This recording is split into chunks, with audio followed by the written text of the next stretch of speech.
Yes ma'am, ಹುಡುಗಿಯರು ಎಷ್ಟು ಅಂದರೆ ಈಗ ತಪ್ಪುಗಳು ಮಾಡದಿರೋ ಥರ ಎಷ್ಟು ಅಲರ್ಟ್ ಆಗಿರಬೇಕು? ಬಿಕಾಸ್ ಅಂದರೆ ನಾವು ಟ್ಯಾಬ್ಲೆಟ್ ತೊಗೋತೀವಿ, ಟ್ರೀಟ್ಮೆಂಟ್ ತೊಗೊತೀವಿ, ಓಕೆ ಡಾಕ್ಟರ್ನ ಕನ್ಸಲ್ಟ್ ಮಾಡ್ತೀವಿ, ಬಟ್ ಇದೆಲ್ಲದಕ್ಕಿಂತ ನಾವು ಎಷ್ಟು ಅಲರ್ಟ್ ಆಗಿದ್ರೆ ಒಳ್ಳೆಯದು ಅಂತ. ಅಲರ್ಟ್ ಅನ್ನೋದನ್ನ ಅಂದರೆ education is the main thing. ನೀವು ಅಲ್ಲಿಂದನೇ ರೂಟಲ್ಲೇ ಸ್ಟಾರ್ಟ್ ಮಾಡಿದ್ರೆ ಈ ಥರ ಆಗ್ಬೋದು, ಈ ಥರ ಆಗ್ಬೋದು, ಸೊ ಇದನ್ನು ಪ್ರಿವೆಂಟ್ ಮಾಡೋಕ್ಕೆ ಯು ಡೂ ದಿಸ್ ಅಂತ ಸ್ಟಾರ್ಟಿಂಗಿಂದನೇ ಹೇಳ್ತಾ ಬಂದರೆ ಹೆಣ್ಮಕ್ಳಿಗೆ, ಅವಾಗ ಆ ಏಜ್ ಬಂದಾಗಲೂ ಕೂಡ even if they want to have consensually with ಕನ್ಸೆಂಟೇ ಇಬ್ರು, if they want to have intercourse also, contraception use ಮಾಡಿ ಅಂತೀವಿ. That is the main goal ಅಷ್ಟೇ. ಹೆಣ್ಮಕ್ಳಿಗಾಗಲಿ ಗಂಡು ಮಕ್ಳಿಗಾಗಲಿ ಮೇನ್ ಸೆಕ್ಸ್ ಎಜುಕೇಷನ್ ಮಾಡೋದೇ ಆ ರೀಸನಿಂದ, ಸೊ ದ್ಯಾಟ್ ಆ್ಯಕ್ಚುಲಾಗಿ ಪ್ರೆಗ್ನೆನ್ಸಿ ಬೇಕಾದಾಗ when you are ready, mentally ready, emotionally ready, physically ready, then you go ahead and have a baby. ಇಲ್ಲ ಅಂತಂದರೆ ಯೂಸ್ ಕಾಂಟ್ರಸೆಪ್ಷನ್. ಸ್ಟಾರ್ಟಿಂಗಿಂದನೇ ಕಾಂಟ್ರಸೆಪ್ಷನ್ ಯೂಸ್ ಮಾಡೋದು, they should be very firm. Contraception use ಮಾಡದೇ ಇದ್ದರೆ intercourse ಮಾಡೋದು it is dangerous ಅಷ್ಟೇ. Yes sir.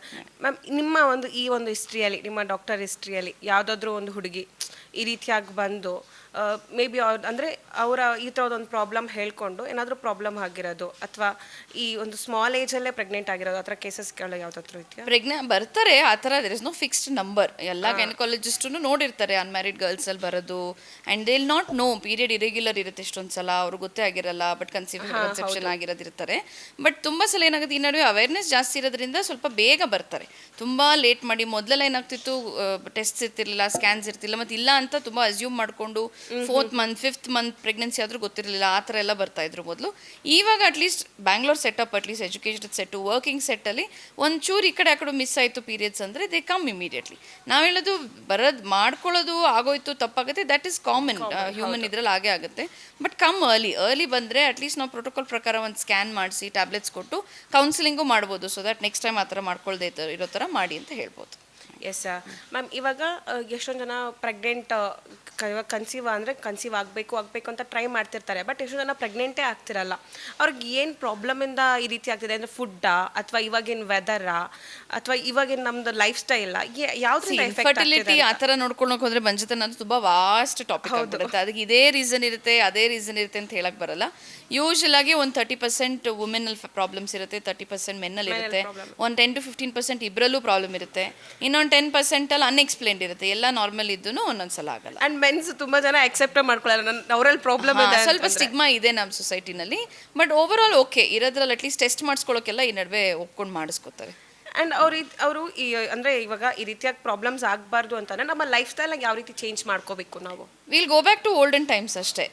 Healthy food, healthy diet, correct exercise, ಒಂದು 30 minutes a day, habits ಎಲ್ಲ ಕಟ್ ಡೌನ್ ಮಾಡಿ ಅಂತೀವಿ. ಆಲ್ಕೋಹಾಲ್, ಸ್ಮೋಕಿಂಗ್, ಡ್ರಗ್ ಅಬ್ಯೂಸ್ ಎಲ್ಲ ಕಟ್ ಡೌನ್ ಮಾಡಿ ಅಂತೀವಿ. Maintain a good body weight. ತುಂಬ ಓವರ್ ವೆಯ್ಟ್ ಆಗೋದು ಒಳ್ಳೇದಲ್ಲ, ತುಂಬ ವೆಯ್ಟ್ ಲಾಸ್ ಮಾಡೋದು ಒಳ್ಳೇದಲ್ಲ. So correct body weight, BMI maintain ಮಾಡಿ, ಸ್ಟ್ರೆಸ್ ಕಮ್ಮಿ ಮಾಡ್ಕೊಳ್ಳಿ. That usual general life style changes ಅದರೇ ಹೇಳೋದು. ಫ್ರೆಶ್ ಫ್ರೂಟ್ಸ್, ಫ್ರೆಶ್ ವೆಜಿಟೇಬಲ್ಸ್ ಊಟದಲ್ಲಿ, ಪ್ರೊಸೆಸ್ಡ್ ಫುಡ್ ಕಟ್ ಡೌನ್ ಮಾಡಿ. ಮೈದಾ, ದೆನ್ ಈ Coca Cola, ಪೆಪ್ಸಿಗಳು, junk food, cheese, burgers, ಅದೆಲ್ಲ ಕಡೆ ಇವಾಗ every street has a place ಅಲ್ವಾ, ಸೊ ಅಂಥದ್ದೆಲ್ಲ ಕಟ್ ಡೌನ್ ಮಾಡಿ ಅಂತೀವಿ. ಆ್ಯಂಡ್ ಇವಾಗ ಮೋಸ್ಟ್ ಪ್ರಾಬಬ್ಲಿ ಎಲ್ಲರೂ IVF ಮಾಡಿಸ್ಕೊಳ್ಳೋದು ಆ ಥರದ್ದೆಲ್ಲ ಮಾಡ್ತಿದ್ದಾರೆ.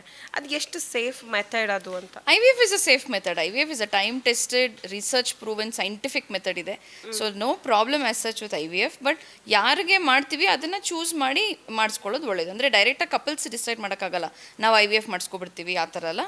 Go through a correct doctor, gynaecologist ಇದ್ದವರು ಹೂ ನೋಸ್ ಯೋರ್ ಹಿಸ್ಟ್ರಿ, ಎಲ್ಲ ಇವ್ಯಾಲ್ಯೂಯೇಟ್ ಮಾಡಿರ್ತಾರೆ, ಬೇರೆ ಮೆಥಡ್ಸ್ ಎಲ್ಲ ಟ್ರೈ ಮಾಡಿರ್ತಾರೆ. ಅಥವಾ ಕೆಲವು ಕಪಲ್ಸಲ್ಲಿ ಬೇರೆ ಮೆಥಡ್ಸ್ ಯಾವುದೂ ಆಗಲ್ಲ ಅಂತ ಗೊತ್ತಾಗ್ಬಿಡುತ್ತೆ.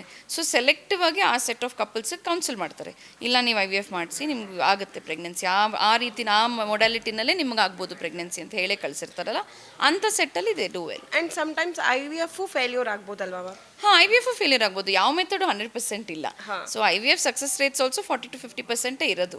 ಯಾವುದು ತುಂಬ ಹೈ ಸಕ್ಸಸ್ ರೇಟ್ಸ್ ಇರೋದಿಲ್ಲ ಯಾವುದ್ರಲ್ಲೂ. ಅದರದ್ದೇ ಕಾರಣಗಳು ತುಂಬ ಇರ್ತವೆ. ಸೊ ಯಾವ್ದಾರ ಕಪಲ್ ಮಾಡಿಸಿನೂ ಫೇಲ್ ಆಯಿತು ಅಂದರೆ ಅವಾಗ ಆ ಸೆಟ್ ಆಫ್ ಟೆಸ್ಟು ಮಾಡ್ತಾರೆ. ಯಾಕೆ ಫೇಲ್ ಆಯಿತು ಅನ್ನೋದಕ್ಕೆ ಬೇರೆ ಸೆಟ್ ಆಫ್ ಟೆಸ್ಟ್ ಇರುತ್ತೆ, ಅದನ್ನು ರಿವ್ಯಾಲ್ಯೂಯೇಟ್ ಮಾಡ್ಕೊಂಡು ಹೋಗ್ತಾರೆ. ಈಗ IVF ಅಲ್ಲಿ ನಮ್ಗೆ ಬೇಕಾದ್ರೆ ಟ್ವಿನ್ಸ್ ಬೇಬಿನೂ ಮಾಡ್ಕೋಬೋದು ಅಂತ ಇದೆ. ಆ ಚಾಯ್ಸ್ ಕಪಲ್ ಕೊಡೋದಿಲ್ಲ ಯೂಶಲಿ. ಅದು ಎಂಬ್ರಿಯೋ ಮೇಲೆ ಡಿಸೈಡ್ ಮಾಡ್ತಾರೆ, ಭ್ರೂಣ ಹೆಂಗೆ ಬೆಳೆಯುತ್ತೆ ಅದ್ರ ಮೇಲೆ ಡಿಸೈಡ್ ಮಾಡ್ತಾರೆ. ಎಸ್, ಅಂದರೆ ಆ ಥರ ಚಾಯ್ಸ್ ಕೊಡಲ್ಲ. ಇಲ್ಲ ಚಾಯ್ಸ್ ಇರೋದಿಲ್ಲ. ದಟ್ ಸೆಂಟರು ಆ ಪ್ರೋಟೋಕಾಲ್ ಏನು ಫಾಲೋ ಮಾಡ್ತಾರೋ ಅದ್ರ ಮೇಲೆ ಡಿಸೈಡ್ ಮಾಡ್ತಾರೆ. ಅದು ಎಂಬ್ರಿಯೋ ಭ್ರೂಣ ಕ್ವಾಲಿಟಿ ಮೇಲೆ ಹೋಗುತ್ತೆ, ಎಷ್ಟು ಭ್ರೂಣಗಳು ಬೆಳೆದಿದೆ ಅದ್ರ ಮೇಲೆ ಹೋಗುತ್ತೆ, ಅದನ್ನು ನೋಡಿ ಡಿಸೈಡ್ ಮಾಡೋದವ್ರು. Yes ma'am again come back to minor ಇದು ಪಾಯಿಂಟಿಗೆ ಬಂದಾಗ ಆ್ಯಂಡ್ ಹೆಣ್ಮಕ್ಳಲ್ಲಿ ಇವಾಗಿನ ಅವರ ಬಾಡಿ ಗ್ರೋತ್ ಏನಿದೆ ಫಿಸಿಕಲ್ ಗ್ರೋತು ಮೊದಲಿಗಿಂತ ತುಂಬ ಬೇಗನೆ ಅವರು ಮೆಚ್ಯೂರ್ಡ್ ಆಗಿ ಇದು ಮಾಡಿಬಿಡ್ತಾರೆ.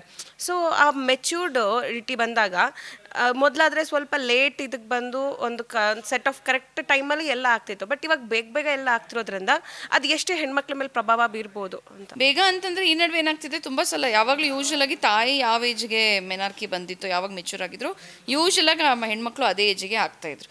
ಇವಾಗ ಲೈಫ್ ಸ್ಟೈಲ್ ಚೇಂಜಸ್ ಇರೋದ್ರಿಂದ ಸ್ವಲ್ಪ ಸೆಡೆಂಟ್ರಿ ಇದ್ದಾರೆ ಹೆಣ್ಮಕ್ಳು, ಸ್ಪೋರ್ಟ್ಸ್ ಆಡೋದು ಕಮ್ಮಿ ಆಗಿದೆ, ಮತ್ತು ಫಿಸಿಕಲ್ ಆ್ಯಕ್ಟಿವಿಟಿ ಕಮ್ಮಿ, ಸ್ಕ್ರೀನ್ ಟೈಮ್ ಜಾಸ್ತಿ ಆಗಿರುತ್ತೆ, ಮತ್ತು ಸ್ಟ್ರೆಸ್ಸು, ಓದೋದ್ರ ಸ್ಟ್ರೆಸ್ಸು, ಟ್ಯೂಷನ್ಸು, ಅದು ಇದು ಆ ಸ್ಟ್ರೆಸ್ ಜಾಸ್ತಿ, ಊಟದಲ್ಲೂ ತುಂಬ ಚೇಂಜಸ್ ಇದೆ, ಜಂಕ್ ಫುಡ್ ಕನ್ಸಂಪ್ಷನ್ ಜಾಸ್ತಿ ಆಗಿದೆ, ಚಿಪ್ಸ್ ಆಫ್ಟರ್ ಚಿಪ್ಸ್ ಖಾಲಿ ಮಾಡ್ತಿರ್ತಾರೆ ಅಂತ ಹೇಳ್ತಾರೆ ಇಷ್ಟೊಂದು ಮದರ್ಸ್. ಸೊ ಆ ಫ್ಯಾಕ್ಟರ್ಸ್ ಇನ್ಫ್ಲುಯೆನ್ಸ್ ಆದಾಗ ಏನಾಗುತ್ತೆ, ಬೇಗ ಹಾರ್ಮೋನ್ ಚೇಂಜಸ್ ಆಗ್ತಾ ಶುರು ಆಗುತ್ತೆ, ಅದರಿಂದ ಬೇಗ ಮೆನಾರ್ಕಿ ಬರ್ತಾರೆ. ಬಟ್ ಇವರಲ್ಲಿ ಏನಾಗುತ್ತೆ, ಅರ್ಲಿ ಆನ್ಸೆಟ್ ಆಗಿ ಸ್ವಲ್ಪ ಓವರ್ ವೇಟ್ ಎಲ್ಲ ಇದ್ದರೆ ಈ PCOD problems, hormone imbalances, thyroid issues, ಆ ಇಶ್ಯೂಸು ಸ್ವಲ್ಪ ಜಾಸ್ತಿ ಬರುತ್ತೆ. ಆ್ಯಂಡ್ ಇತ್ತೀಚೆಗೆ PCOD ಪ್ರಾಬ್ಲಮ್ ತುಂಬಾ ಜಾಸ್ತಿ ಇದೆ. ಹೆಣ್ಮಕ್ಳದ್ದು ಪೀರಿಯಡ್ ಇರ್ರೆಗ್ಯುಲರ್ ಆಗ್ತಿರೋದು, ಕರೆಕ್ಟಾಗಿ ಪೀರಿಯಡ್ಸ್ ಆಗ್ತಿಲ್ಲ ಅನ್ನೋದು ತುಂಬಾ ಪ್ರಾಬ್ಲಮ್ಸ್ ಆಗ್ತಿದೆ. ಸೊ ಈ ಪ್ರಾಬ್ಲಮ್ಸ್ನ ನಾವು ಹೇಗೆ ಪ್ರಿವೆಂಟ್ ಮಾಡ್ಬೋದು? ಅದೇ ನಾವೆಲ್ಲ ತಾಯಂದ್ರಿಗೂ ಅದೇ ಹೇಳೋದು, ಹೆಣ್ಮಕ್ಳು ಆದಷ್ಟು ಫಿಸಿಕಲಿ ಆ್ಯಕ್ಟಿವ್ ಇರಬೇಕು. ತುಂಬ ಸಲ boys will continue to play, girls will stop. ಯಾವುದೋ ಒಂದು ಏಜ್ ತನಕ ಆಡಿರ್ತಾರೆ. ತುಂಬ ಫ್ಯೂ ಹೆಣ್ಮಕ್ಳಲ್ಲಿ ನಾವು ಕೇಳಿದಾಗೆಲ್ಲ ಏನು ಗೇಮ್ಸ್ ಆಡ್ತೀರಾ, ಏನು ಸ್ಪೋರ್ಟ್ಸ್ ಆಡ್ತೀರಾ ಅಂದರೆ ಯಾರೂ ಹೇಳಲ್ಲ ನಾನು ಇದು ಆಡ್ತೀನಿ ಅದಾಡ್ತೀನಿ. ವೆರಿ ಸೆಲೆಕ್ಟಿವ್ ಆಗಿಲ್ಲ, ನಾನು ಇನ್ನೂ ಬಾಸ್ಕೆಟ್ಬಾಲ್ ಆಡ್ತಿದ್ದೀನಿ, ನಾನು ಇನ್ನೂ ಥ್ರೋಬಾಲ್ ಆಡ್ತಿದ್ದೀನಿ, ನಾನು ಆ್ಯತ್ಲೀಟು ಅಂತ ತುಂಬ ಕಮ್ಮಿ ಹೆಣ್ಮಕ್ಳು ಹೇಳೋದು. ಸೊ ನಾವು ತಾಯಂದ್ರಿಗೆ ಹೇಳೋದು, ಕೀಪ್ ದಮ್ ಆ್ಯಕ್ಟಿವ್. 30 ಮಿನಿಟ್ಸ್ 40 ಮಿನಿಟ್ಸ್ ದಿನ ಏನಾದ್ರು ಫಿಸಿಕಲ್ ಆ್ಯಕ್ಟಿವಿಟಿ ಮಾಡಿಸಿ. ಆಮೇಲೆ ಜಂಕ್ ಫುಡ್ ಕಟ್ ಡೌನ್ ಮಾಡಿ, ಮನೆ ಊಟ ಆದಷ್ಟು ತಿನ್ನೋಂಗೆ ಇದು ಮಾಡಿ, ಟೈಮಿಗೆ ಸರಿಯಾಗಿ ತಿನ್ನಲಿ, 8 hours ಮಲಗಲಿ. ಸೊ ಆ healthy life style should start early.